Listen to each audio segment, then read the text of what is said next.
Добрый день, дорогие друзья! Сегодня мы поговорим про выбор чая. Это первая тема. И вторая тема про то, с чего же начать пробование чая новичку. То есть, с чего вообще начать свой чайный путь.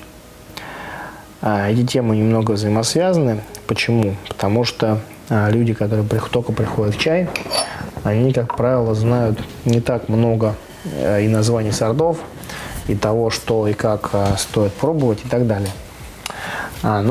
Прежде всего, я немного повторюсь. Вот в этом замечательном микроролике я говорил о нашей политике в подходе к выбору чая. Сейчас немножко, может быть, более широко об этом расскажу.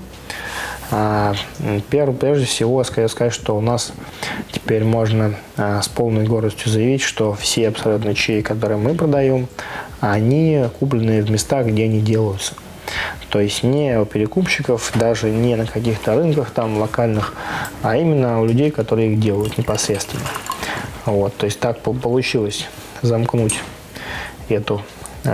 завершить нашу, скажем, такую давнюю задачу, потому что это довольно непросто, то есть пришлось приехать в каждый регион самостоятельно, там пообщаться, познакомиться и так далее. То есть если какого-то чая у нас по какой-то причине нету, значит, что просто мы пока еще там не были. Побываем, и он там появится. Все довольно просто. Насчет нашего подхода к выбору. Чай продукт живой. И поэтому чай, который из года в год один и тот же, это не сочетается с понятием живой продукт. То есть это, как правило, либо ароматизированный чай, либо он очень какой-то простой, дешевый и так далее. Хороший пример, например, очень часто меня спрашивают, сейчас весна, у нас, и спрашивают, а где весенний тигуанин. Я говорю, что обычно ценится, в принципе, больше осенний, он продается вплоть до конца лета. То есть не все многие ценители чая, они даже не покупают весенний тигуанин. Он имеет некоторые плюсы, но более мощный вкус именно у осеннего. И я собственно, задал вопрос нашему поставщику. Я говорю, а где же весенний? Давай все-таки, у меня клиенты спрашивают, я немножко приобрету.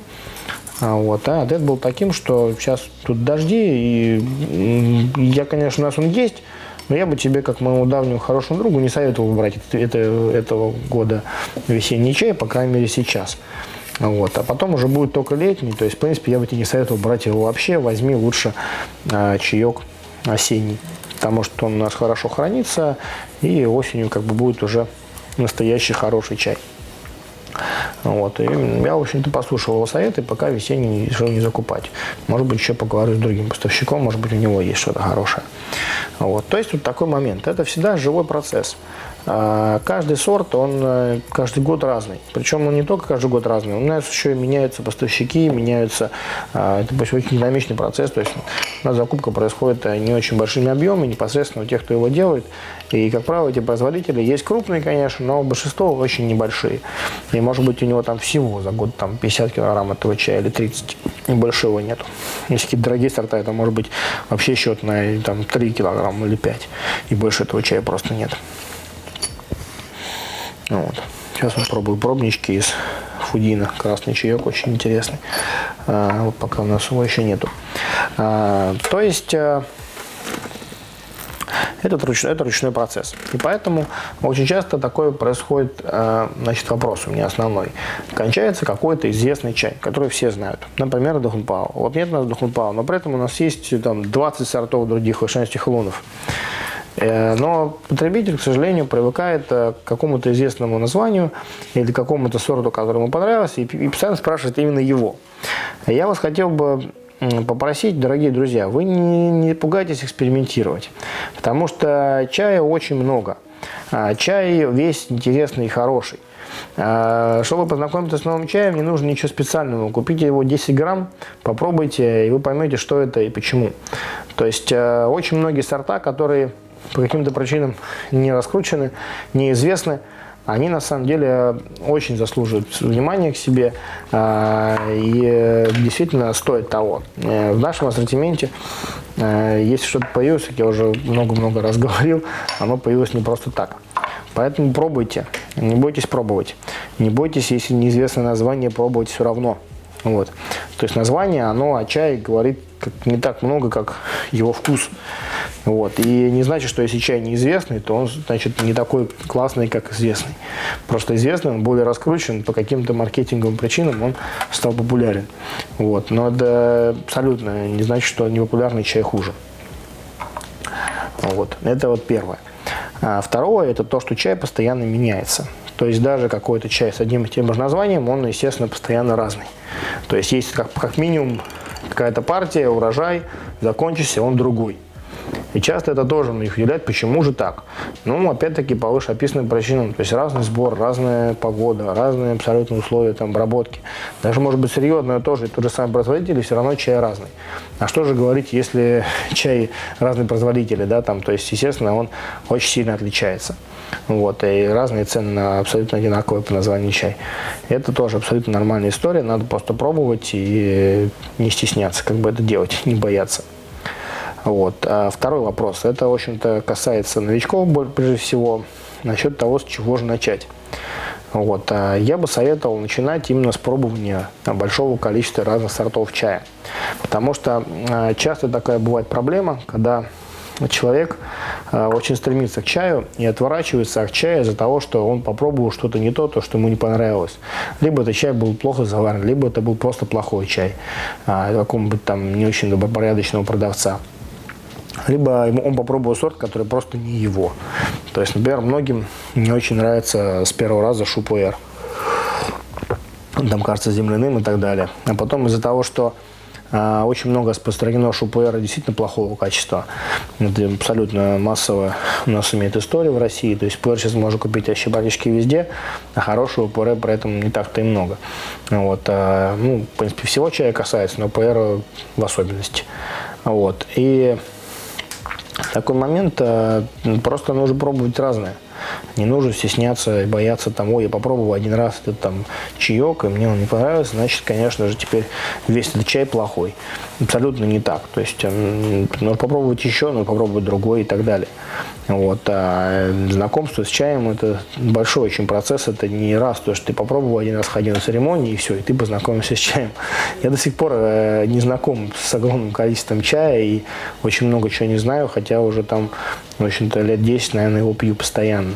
Вот. И все равно продолжаю открывать что-то новое, и этот процесс не прекратится, я уверен, никогда. То есть каждая моя, например, поездка в Китай, это такое каждый раз новое открытие. То есть ты не устаешь удивляться, что же еще нового придумают, что же еще нового появится, какие-то редкие сорта чая, какая-то новая посуда, какой-то интересный способ заваривания, какие-то тонкости производства чая или что-то еще.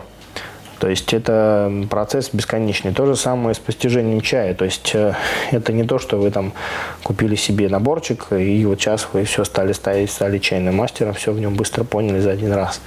Вот. Это долго, не быстро, и очень так нужно уделить этому время.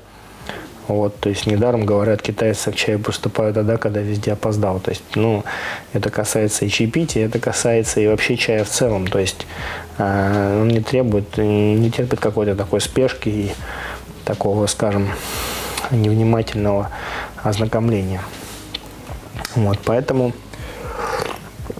вот так. Касательно каких-то конкретных сортов, которые я бы мог рекомендовать, я люблю вообще очень много сортов. То есть тоже я снимал такое вот маленькое видео про мой любимый чай.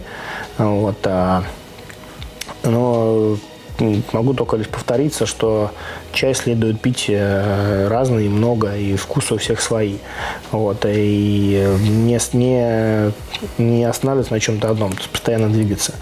Вот, это самое основное в чае, то есть не залипать, скажем так. Вот, и тогда будет постоянно новое открытие, этот процесс будет интересным, и будет не чем-то таким вот очень стабильным и однообразным, а будет таким, как книга жизни. То есть ты пьешь чай, ты сам развиваешься и развиваешь свой интерес к чаю, хочется пить что-то более дорогое, там, что-то более интересное. Вот. Еще такой интересный момент насчет дорогого чая. Часто бывает, что если вы пробуете сразу дорогой чай, не всегда можете его оценить.